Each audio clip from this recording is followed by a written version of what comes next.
ایک مرتبہ حضور صلی اللہ علیہ وسلم کی خدمت میں ایک صحابیہ عورت آئی اور عرض کیا کہ اے اللہ کے نبی صلی اللہ علیہ وسلم، میں عورتوں کی طرف سے آپ کے پاس آپ کی خدمت میں نمائندہ بن کر آئی ہوں اور آپ سے سوال پوچھنا چاہتی ہوں۔ اللہ کے نبی صلی اللہ علیہ وسلم نے فرمایا کہ کیا سوال پوچھنا چاہتی ہو؟ وہ کہنے لگی کہ سوال میں پوچھنا چاہتی ہوں کہ مرد لوگ نیکی میں ہم سے آگے نکل گئے ہیں۔ اللہ کے نبی صلی اللہ علیہ وسلم نے ارشاد فرمایا، وہ کیسے؟ کہنے لگی کہ مرد حضرات مسجد میں جا کر جماعت کے ساتھ نماز پڑھتے ہیں، انہیں اللہ تبارک و تعالی بہت زیادہ اجر و ثواب عطا فرما دیتے ہیں۔ جہاد میں آپ کے ساتھ جاتے ہیں تو اللہ ان کو اجر و ثواب بہت زیادہ عطا فرماتے ہیں۔ مرد حضرات قبرستان میں جا کر نماز جنازہ پڑھتے ہیں، اللہ تعالیٰ ان کو اجر و ثواب عطا فرما دیتے ہیں۔ مرد حضرات مردے کے کفن دفن میں شریک ہوتے ہیں، اللہ تعالیٰ ان کو اجر و ثواب عطا فرما دیتے ہیں۔ لیکن ہم عورتیں گھروں میں بیٹھی رہتی ہیں، تو ہمیں یہ نیکیاں کس طریقے سے ملے گی؟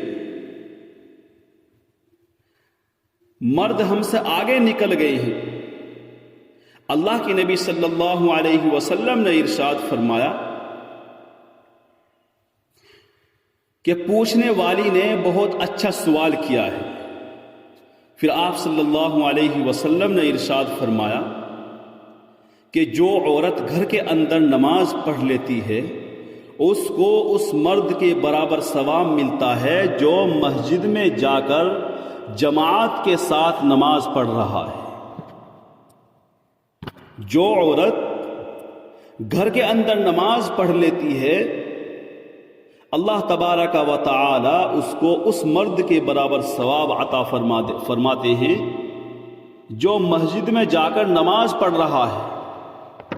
اور پھر یہ بھی ارشاد فرمایا کہ جو عورت اپنے بچے کی خاطر رات کو جاگتی ہے، بچے کو دودھ پلانے کے لیے جاگ رہی ہے یا بچے کی کسی اور ضرورت کی وجہ سے جاگ رہی ہے یا بچے کے پاخانہ پیشاب کی وجہ سے جاگ رہی ہے، تو اللہ رب العزت عورت کے اس جاگنے پر بھی ثواب عطا فرماتے ہیں۔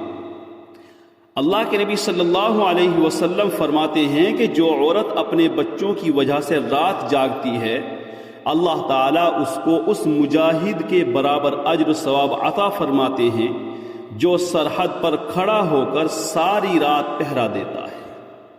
سبحان اللہ، کتنی بڑی فضیلت ہے کہ اگر عورت اپنے بچے کی خاطر رات کو جاگ رہی ہے، رات کو جاگنا پڑ رہا ہے عورت کو اپنے بچے کی خاطر، تو اس پر بھی اللہ ثواب دیتے ہیں۔